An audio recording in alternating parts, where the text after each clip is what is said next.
Selamat pagi pemirsa, saya Chandra Dewi kembali menjumpai Anda dalam Cerdas 5 Menit.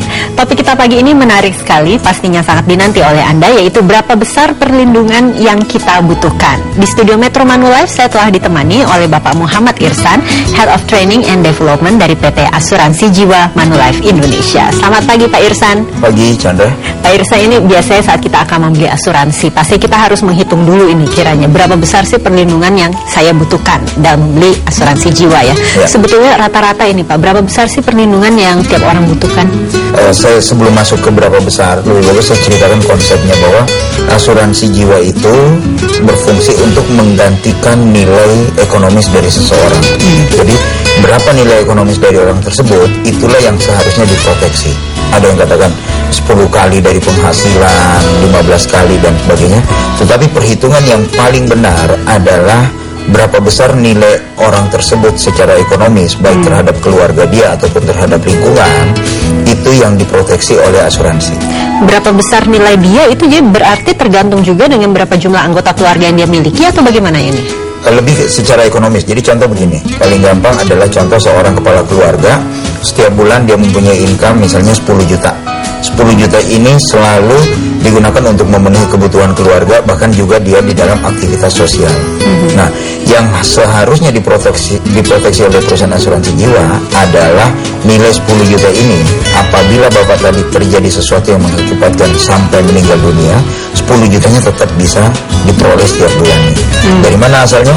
Dari uang pertanggungan yang diperoleh dari perusahaan asuransi jiwa, apabila diinvestasikan mampu memberikan nilai 10 juta per bulan tadi. Nah, itu yang disebut nilai ekonomis dari seseorang. Jadi kalau begitu, kalau kita berbicara berapa besar perlindungan yang saya butuhkan, itu berapa besar yang kita butuhkan Pak? Berapa kali lipatnya? Nah, yang tadi saya katakan bahwa itu relatif. Ada orang yang mengatakan 6-7 kali gaji per bulan. Ada juga yang mengatakan yang penting sudah bisa memenuhi gaji selama 1 tahun. Okay. Nah, perhitungan-perhitungan ini biasanya didapatkan pada saat kita berdiskusi dengan agen-agen yang menangani kita. Tetapi poin utamanya adalah yang harus dilindungi adalah nilai ekonomis tadi. Berapa yang saya biasanya berikan kepada keluarga saya, apabila terjadi sesuatu terhadap diri saya, hal tersebut tidak turun dengan drastis.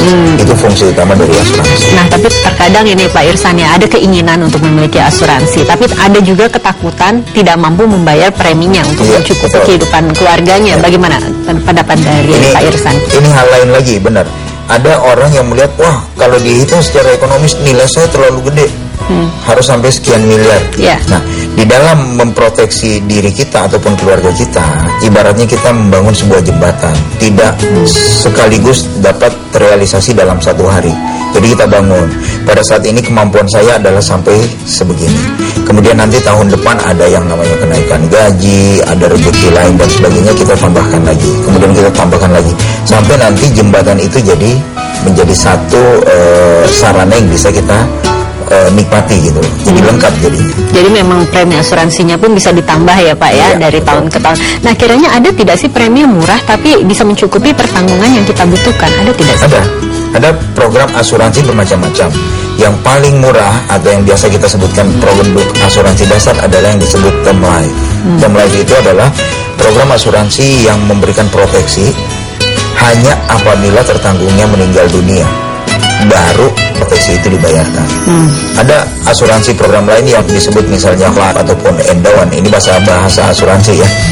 Dia memberikan perlindungan meskipun orang yang tidak meninggal tetap ada nilai uang yang dibayarkan. Nah, otomatis ini akan lebih mahal. Jadi kalau tadi pertanyaannya Andra adalah apa yang paling murah?